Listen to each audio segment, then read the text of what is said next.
জানতে চাইবো যে এবারে ঈদের বাজারটা কেমন হতে যাচ্ছে সিনেমার? এইবার আমার আমার মনে হয় যে খুব ভালো একটা ঈদ হবে, এই কারণেই যে সাকিব খান, তারপরে সিয়াম, তারপর হচ্ছে নিশু, তিনজনেরই ইনশাআল্লাহ ছবি আসতেছে। সাকিবের বরবাদ, সিয়ামের জঙ্গলি, আর নিশুর দাগি। তো এবং তিনটা পরিচালকই মানে আমি খুবই প্রিয় পরিচালক। শিহাবের আমি কাজ করেছি, অসাধারণ পরিচালক। শহীদুল মন করেছিলেন সুপার ডুপার একটা হিট ছবি, অসম্ভব ক্ষমতা তার গল্প বলার, তো তার ছবি ভালো হবে। এবং আমি এর রাহিমের ছবি করেছি, ও আমাদের একদম আমার হাতের সামনে বেড়ে ওঠা ডিরেক্টর। রাহিম অসাধারণ একজন চিন্তাধারা নিয়ে এগুচ্ছে, আর খুবই একজন মানে মানে কি বলবো, এত খুব খাটনি সম্পন্ন একজন নায়ক হচ্ছে আমাদের সিয়াম। ও যথেষ্ট পরিমাণে গেট আপ চেঞ্জ করেছে, ভালো লেগেছে। আর সাকিব তো অলরাউন্ডার। সাকিবের বরবাদ ছবি, তো ওই ছবিতে আমরা আছি এবং আরও অনেক ভালো ভালো শিল্পী আছে, আমি এখন না বলে হয়তো আপনারা জেনে গেছেন। তিনটা ছবি হচ্ছে ইনশাআল্লাহ, আশা করি তিন ধরনের দর্শক এবার বঞ্চিত হওয়ার কোনো সুযোগই নেই। আশা করি প্রত্যেকটা সিনেপ্লেক্স থেকে আরম্ভ করে সিঙ্গেল স্ক্রিন সব জায়গায় এবং ডিজিটাল মিডিয়াতে এই ছবিগুলো জয় জয়কার থাকবে। ঈদে যেহেতু মানুষের সিনেমার প্রতি আগ্রহ থাকে, সেই জায়গা থেকে এইবারের দর্শক আগ্রহের কেন্দ্রবিন্দুতে শাকিব খানের পাশাপাশি আরো দুজন নায়ক আছে আপনি বলছিলেন, সেইখানে এই যে সময়টায় এসে দর্শকদের যে আগ্রহের জায়গাটা, এটাকে কন্টিনিউশন কিন্তু সারা বছর ছবি যদি নির্মাতারা দিতে পারতেন বা প্রযোজকরা, সেই ক্ষেত্রে কি এখনো আপনারা সেই চেষ্টাটা চালিয়ে যাচ্ছেন কিনা, বা তাদের সাথে যোগাযোগের জায়গাটা শিল্পী সমিতি থেকেও রাখার চেষ্টা করবেন কিনা সামনে? না, কোনো সমিতি ছবি বানাবে, কোনো সমিতি ছবি বানাতে আমরা, শিল্পী সমিতি হচ্ছে শিল্পীদের সমস্যা নিয়ে সমাধান করবে, এটা ফিল্ম নিয়ে না, এরা ফিল্ম নিয়ে সমাধানের এদের কোনো দায়িত্ব না।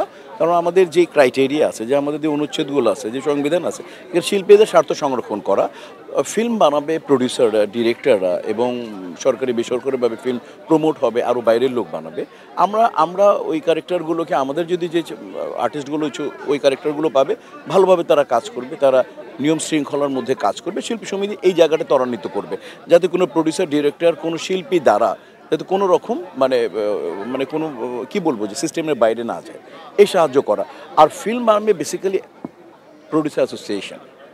আর এটা ফিল্ম বানাতে যেটা সবচেয়ে বেশি খাটে ডাইরেক্টর আর প্রডিউসাররা মিলে ছবি বানাবে।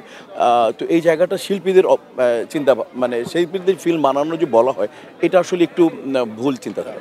আমি আশা করতে পারি বরবাদ, আমি আপনাদের সবাইকে বললাম, বরবাদ আপনারা না দেখে পারবেন না, বরবাদ আপনারা বারবার দেখবেন, এটুকু বলতে পারি। বরবাদ আপনারাও বারবার দেখবেন। ভাই, নাটকের ডিরেক্টর হিসেবে মেহেদী হাসান হৃদয় কতটা উতরে যেতে পারলো? আমি রায়হান রাফির পরে যে ছেলেটা নিজেকে ফুল ফিল্মিক ডিরেক্টর হিসাবে ইন্ট্রোডিউস এবং ক্ষমতা রাখে বাংলাদেশের অডিয়েন্সের পালস বোঝার এবং ধরার, ও রাজ করবে। এরপরে রায়হান রাফির পর আরেকটা ছিল, রায়হান রাফি না, রায়হান রাফির পরে বলছি, রায়হান রাফি যদি ধরি জাতীয় চ্যাম্পিয়ন, ও হবে জাতীয়, যদি ও অনূর্ধ্ব 19 ও চ্যাম্পিয়ন। রায়হান রাফির পরে মেহেদী হাসান হৃদয় অসাধারণ। শাকিব খান এবং মিশা সওদাগর বরবাদে কেমন জমলো?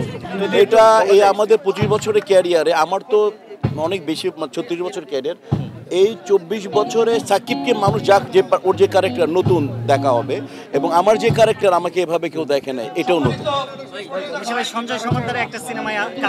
ইনসাফ, মৌলিক কমার্শিয়াল ছবি এত সুন্দর হতে পারে, সঞ্জয় সমাদারের ছবি ইনসাফ দেখার পরে এটা আপনারা বুঝবেন, অসাধারণ ছবি।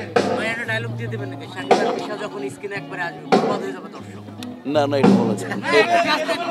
দেখালে এটুকু বলবো, আমার আপন জনকে যারা স্বপ্ন বা দুঃস্বপ্নেও আমার আপন জনের কোনো ক্ষতি বা কোনো খারাপ চিন্তা করে, তাদের জীবন বরবাদ করে দেবো, বরবাদ। খবরের কাগজ, নিখাত, নির্ভীক, নিরপেক্ষ।